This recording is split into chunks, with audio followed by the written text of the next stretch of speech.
Hi, and welcome to Financial Thought Exchange from the CFA Institute Research Foundation. My name is Larry Siegel, and I'm your host today. And our honored guest is Dr. Seda Peksevim, who is joining us from Turkey. She has a distinguished resume, which I will briefly read to you. She's interested in pensions, especially in emerging market countries. She's a founder and managing director of Pensión Research and Consulting and a lecturer at the University of London.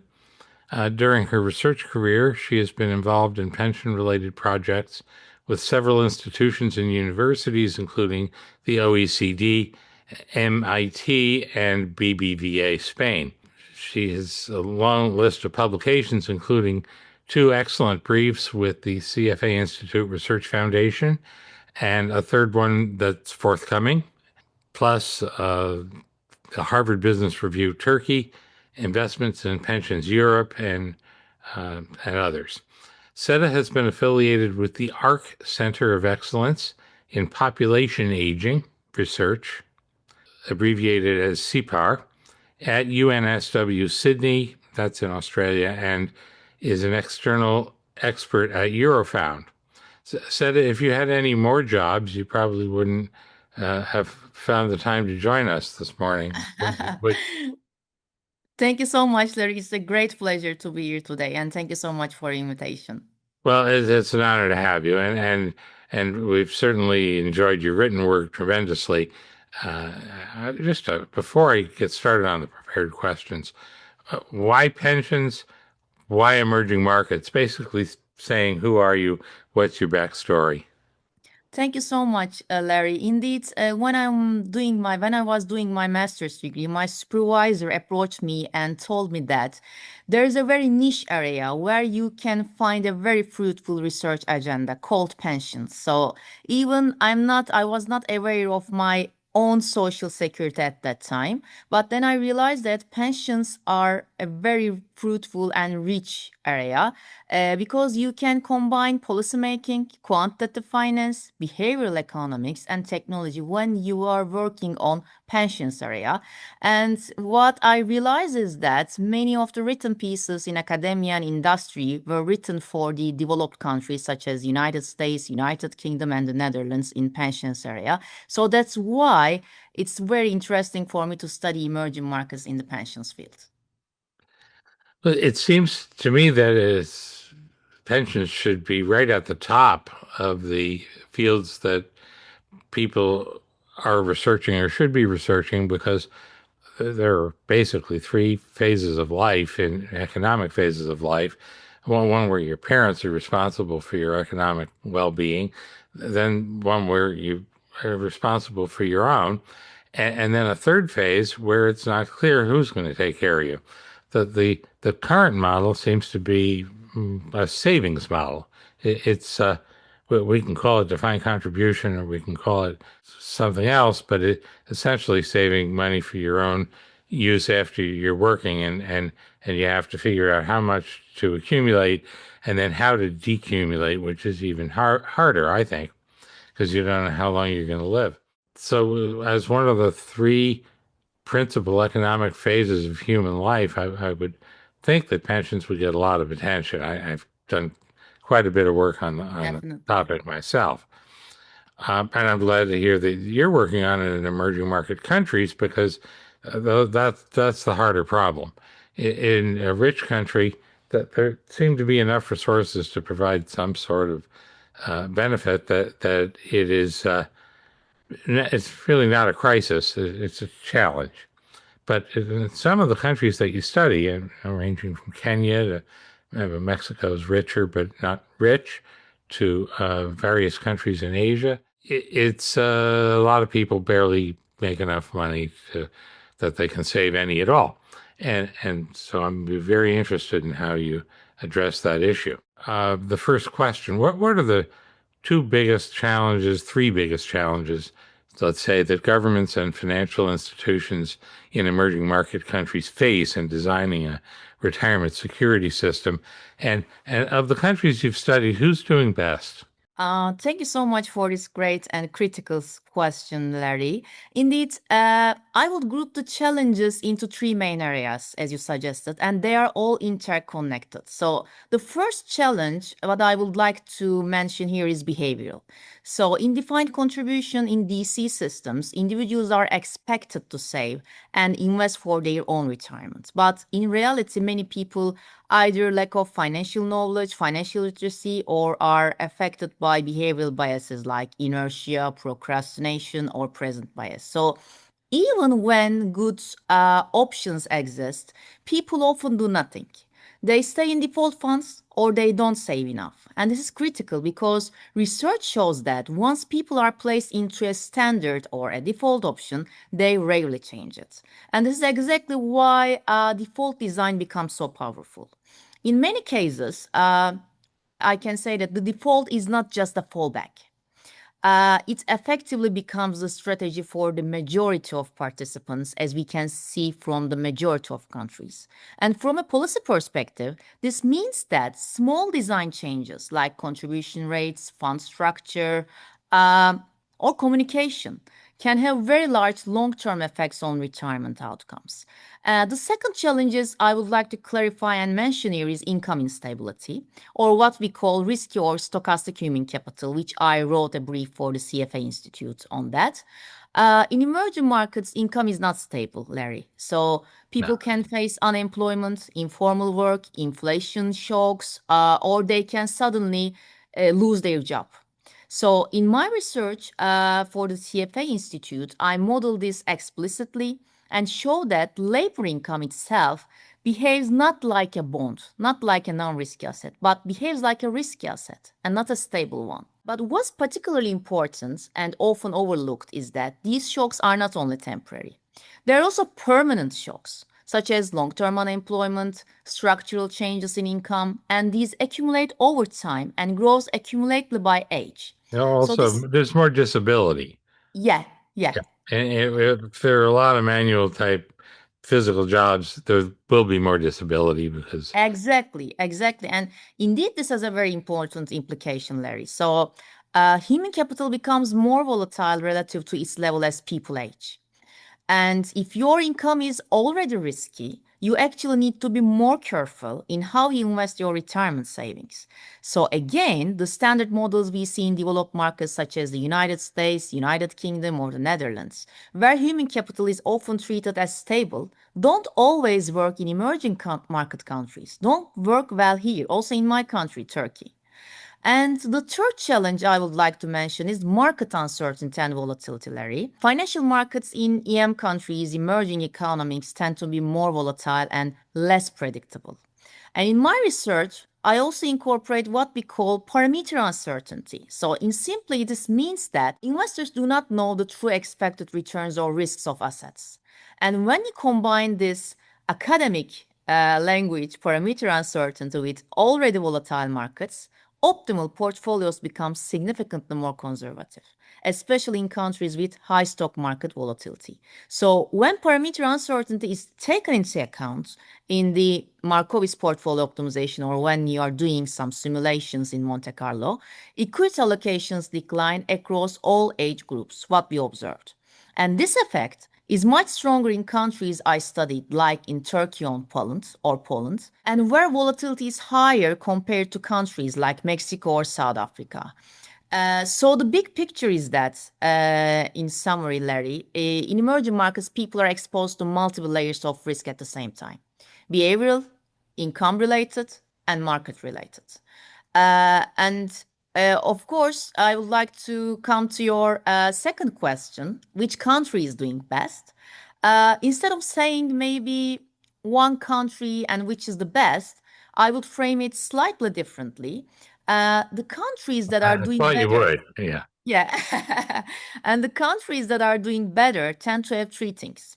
The first one is automatic enrollment systems. So the first automatic enrollment system was introduced in the United States, then in New Zealand and some countries like in Italy. And the opt-out rates, except Italy, in those countries are very low. But indeed, in emerging market countries, opt-out rates are above 60%, Larry. So these automatic enrollment systems should be very well designed in emerging market countries. The second one is well-designed default options like life cycle funds. And the third one is, which is our main challenge, I think in emerging market countries, behavioral tools to guide individuals.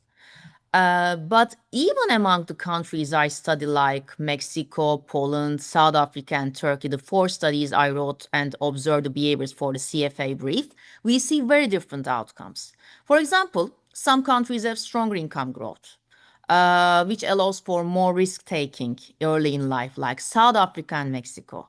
Others may have higher market volatility, like Poland and Turkey. And importantly, my results show that labor income profiles and capital market conditions together play a decisive role in shaping optimal portfolios. So the key message for this question, indeed, Larry, is that there is no one-size-fits-all solution. Pension systems need to be customized to each country's economic structure and labor income dynamics.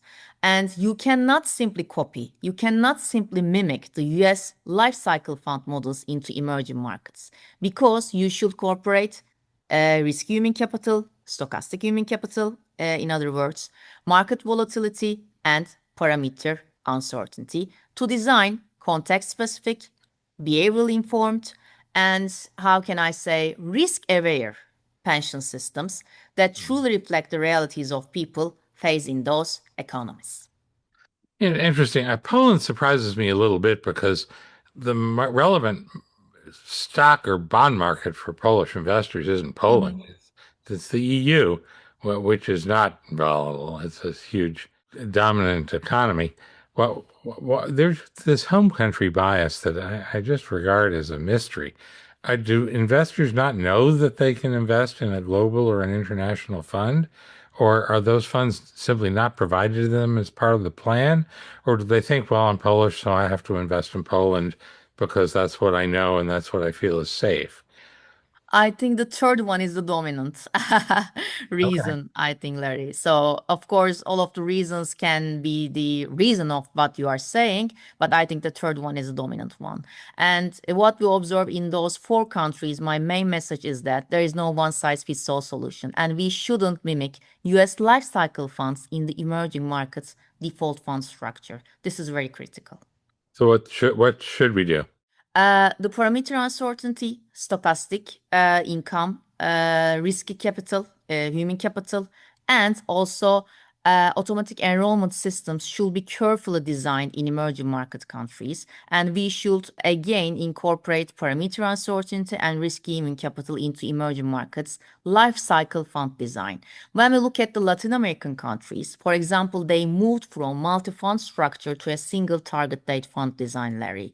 So but they should be very careful in designing those life cycle funds because they are trying to simply mimic US life cycle funds in their portfolios. But there's a threat in there because early financial crisis for young ages, because you know that in life cycle funds in the United States, people allocate very high allocations to equity. But when you do that in emerging market countries, it is more likely that you will hit a financial crisis at your early age or financial market volatility, No, I which know. means that early financial crisis can lead to a prohibitive risk aversion in the later of life for younger age investors. So that's why it's very critical to incorporate market volatility and risky stochastic human capital. Well, that's what happened to my father. He was born in 1915. And the first thing that he encountered as a young person growing up, where he was old enough to care, was the stock market crash of 1929 to 32. Yeah. It isn't a big surprise that he never bought a stock.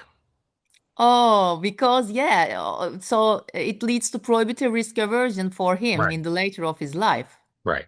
Let's move on to my next question. Intuition might support the idea of one big national pension plan for everybody. If you Mhm. work for 35 years, you get X dollars or pesos. That has a lot of popular appeal because it's easy to describe, it's simple, and it sounds somehow fair. But my impression is it's not very effective. I think you probably achieve the best outcomes when people have highly diversified choices and sources of income in retirement, say a private defined benefit pension based on employment, plus a mandatory savings plan, which we would call defined contribution, plus a voluntary savings plan over and above that, and then maybe a basic survival level national pension plan that provides a little bit of money. Do you agree?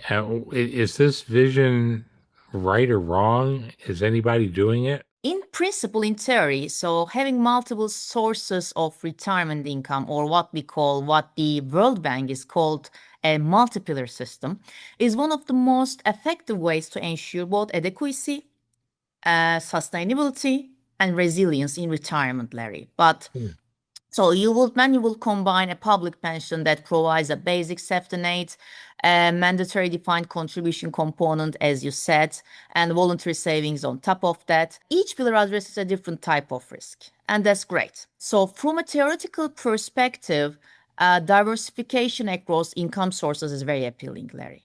But in practice, when we come to practice, especially in EM countries, emerging markets, there are important frictions. The first friction is coverage and informality. So a key challenge is that a large share of the workforce in emerging markets operates in the informal sector.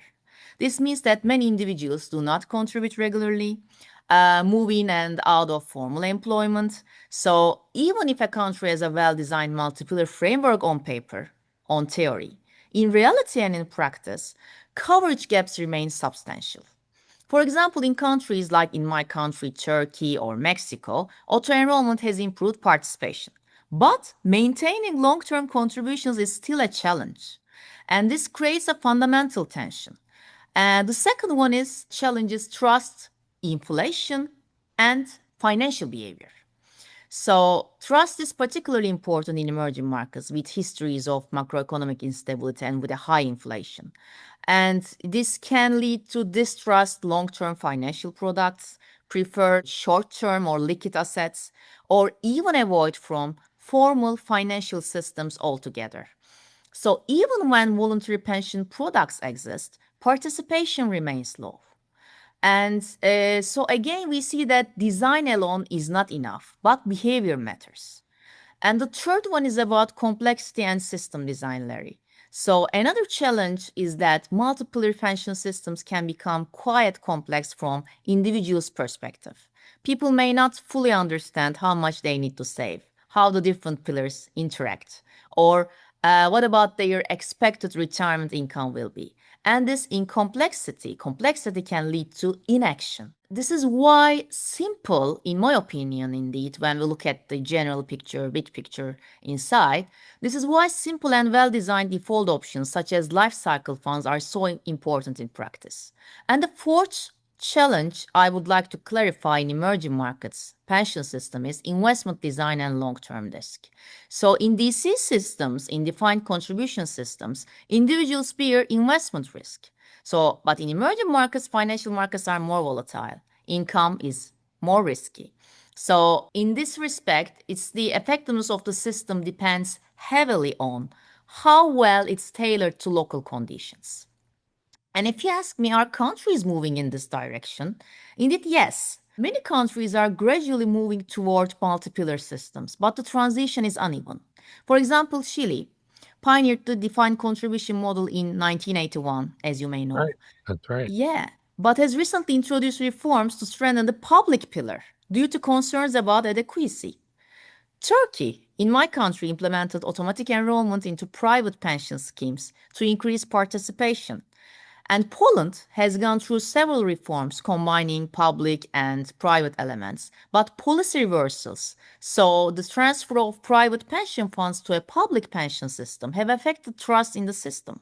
So what we observe is that most countries are still experimenting and adjusting their systems over time. And do I agree with your vision, if you ask? And yes, conceptually I do.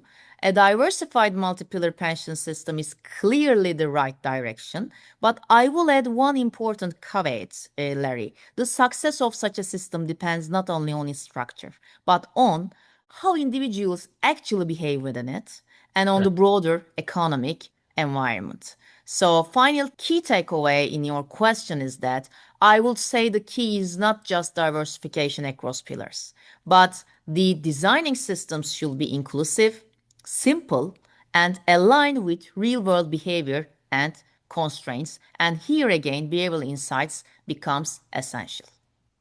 Well, I hear, the United States has a lot of people in informal employment or who come in and out of formal employment too. And I hear this all the time. They say, I can't be bothered with any of this.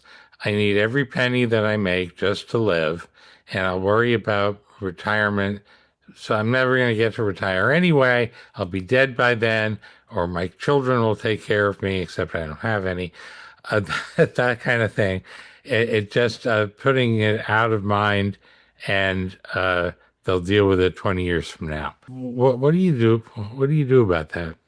So, in those circumstances, I think mandatory or automatic enrollment systems are essential. So, we need to make the pension system mandatory, or we should use some behavioral and technological mechanisms, Larry, to promote pension savings, particularly in emerging market countries. We don't have any more chance.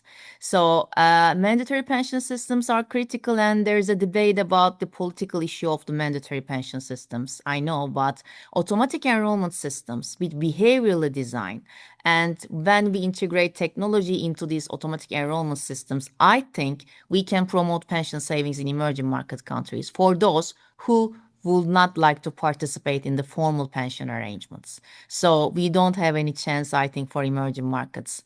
And we need to make pension systems either mandatory or automatically enrolled. It's easy to do if people have formal employment, but if they're just doing odd jobs or there's somebody's painting houses and working for cash and so forth, it may be difficult to enforce the mandatory pension contribution, don't you think?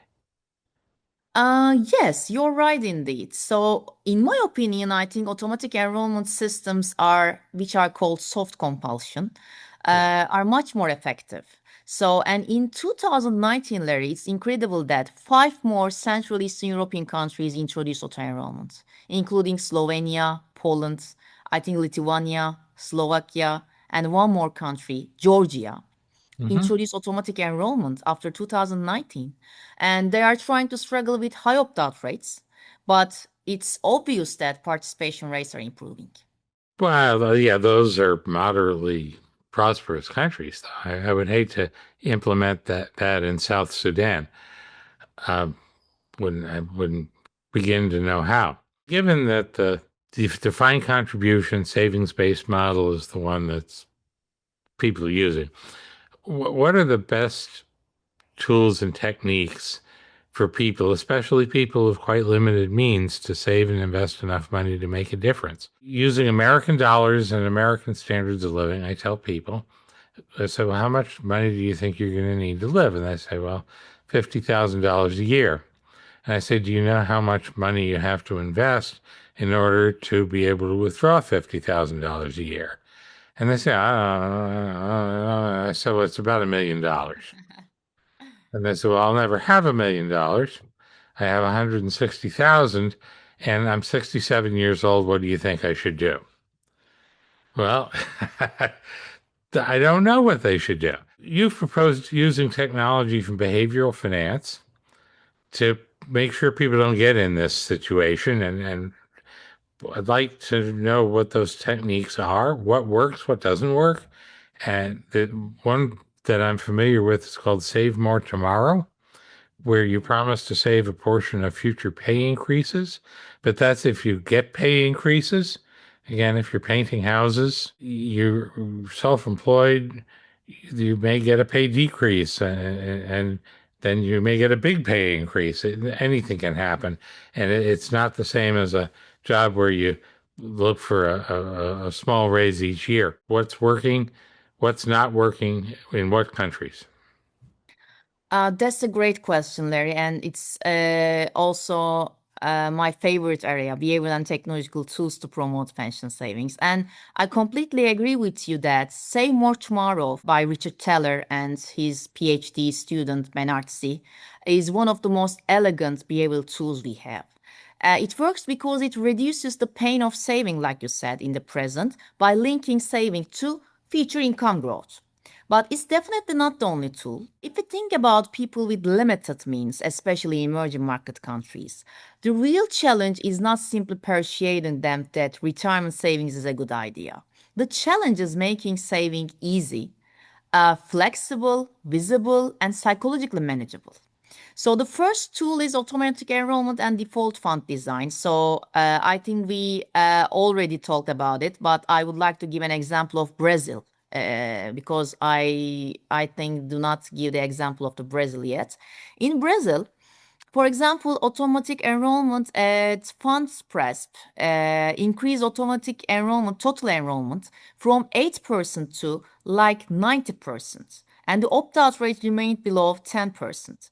In Turkey also, automatic enrollment has improved participation. So the lesson is simple in terms of automatic enrollment for emerging market countries. If people must take action to join, many will delay.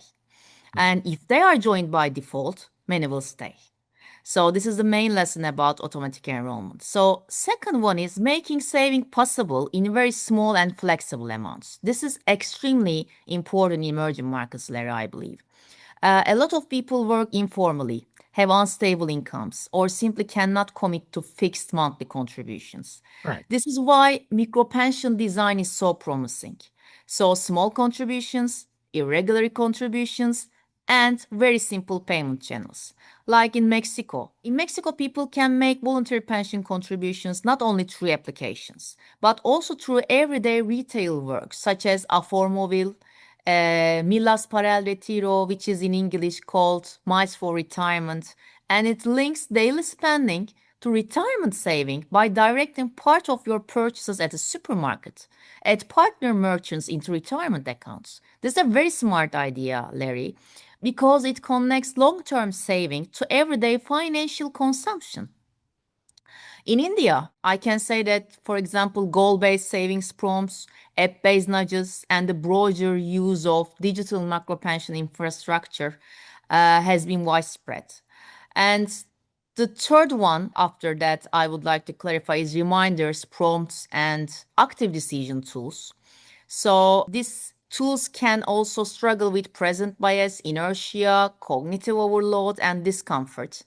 And what seems to work well are reminder messages, personalized prompts, and some application notifications in there. And I think the fourth one is very recently improving and it's very critical both for developed and emerging market countries. Pension dashboards, calculators, and visual goal tracking. So retirement is abstract, Larry, and it feels distant for majority of people. And it's hard to translate today's small contribution into tomorrow's income. This is why digital tools that make retirement visible can be very effective. Like in Chile, they are using pension simulators. Gives workers a projected pension under different scenarios like expected, optimistic, and pessimistic. Also in India, again, a report recommends a unified pension dashboard, integrating different entitlements into a single interface. And this matters because one of the core behavioral problems is in the pensions is that the reward is delayed. So if technology can make progress visible now, it can strengthen the savings habits. And I think the last one is about combining behavioral design with financial incentives, Larry. Because as we observed from emerging market countries, behavioral tools, even auto enrollments, work even better when they are paired with matching incentives or simple rewards. For example, in my country, in Turkey, we introduced auto enrollment in 2017, has used matching state contributions. Colombia's BEPS program gives low-income workers 20% matching contribution from the government if they choose to convert their savings into retirement income. Also in India, there is a similar application. In my view, the most effective model is not behavioral or financial, but it's both. Okay. Because if you only offer incentives, people may still procrastinate. If you only offer nudges, behavioral tools, some people may still not have enough motivation or financial slack. But when you combine a default with a simple digital channel, small flexible contributions, some reminders, or a visible reward, you create an environment in which saving becomes much more likely. So I think auto-enrollment with opt-out, flexible micro contributions for informal and low-income workers, mobile apps and digital pension reforms, reminders, active decision prompts, and matching contributions or small financial incentives, we can create an environment that we can create for pensions is the best. So Brazil and Turkey, for example, auto-enrollment, Mexico on mobile saving, Chile and Colombia on behavioral pilots and pension education. We can get these examples and create a well-designed pension systems for emerging market countries. So I would say the future of pension savings in EM countries lies in the combination of behavioral simplicity and technological accessibility, Larry. Well, thank you. As we come to a close here, we've discussed decumulation, which Yeah. Bill Sharp, the dean of our profession, said was the most difficult problem in finance. Now that I'm 71 years old, I agree with him completely. So, what are you thinking about that issue? I would actually argue that decumulation is even more complex than accumulation, as you It, said. it is. So, It is. yeah, it definitely. So, during the accumulation phase, because Larry, the main challenge is encouraging people to save and invest. Right. But in the decumulation phase, the question becomes how do you turn your savings into a stable and sustainable incomes for the rest of your life? This is a very challenging question. And there are three main challenges in the decumulation phase. First one is longevity risk. People do not know how long they will live, so they face a difficult trade-off. So if they spend too fast, they may run out of money. If they spend too slowly, they may unnecessarily reduce their quality of life. The second one is market risk and sequencing risk. So the timing of returns matters a lot in decumulation. For example, if markets perform poorly early in retirement, withdrawals can significantly reduce the remaining portfolio. That's what we call sequence of returns risk, and it's particularly important in DC plans. And DC plans consist about 90% of total pension plans in emerging market countries. Right. And the third challenge in the accumulation phase is behavioral challenges. So many retirees either withdraw too conservatively because they are afraid of running out of money, or too aggressively because they underestimate longevity. So again, behavior, like in the accumulation phase, plays a central role in the decumulation phase. And what works in practice? I think there is no single perfect strategy, but several approaches. So the first one is like rule-based withdrawals, maybe 4% rule. This is very simple and intuitive. The second one is dynamic withdrawal strategies, as you may know. Spending adjust based on portfolio performance, remaining wealth, and bucket Yeah, that's kind of strategies. been my Yours. contribution to the dialogue there. Yeah, yeah. So if your withdrawals are variable and related to how much money you have left, you cannot run out of money. Yeah, Your income may be much worse than you think it's going to be, but you're not going to starve. yeah. So you will use this one, I think, dynamic withdrawal. And bucket strategies maybe. So what comes to my mind, because savings are divided into short-term phase assets and long-term growth assets. So this helps manage both liquidity and investment risk, Larry. And of course, annuities and longevity pooling is another important aspect. But annuity markets are underdeveloped if you do not make mandatory annuitization like we see in the UK, Australia. So the participation in annuity is very low if you do not make it mandatory. And of course, inflation is a very particular challenge in emerging market countries' decumulation phase retirement planning because inflation can be high and volatile. Financial markets can be less stable, and annuity markets are often very limited. So I think good decumulation phase should look like which provides simple default withdrawal strategies incorporate flexibility or changing conditions, include some partial annuitization or longevity protection, but not with only relying on annuities, like self-ease bonds, which are developed by a Nobel Prize winner Robert Merton and Arun Muralidhar.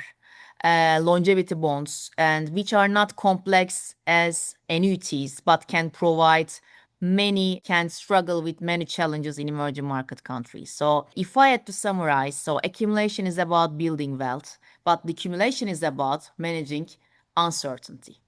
Well, that is very helpful to all of us who are thinking about how to save or dissave.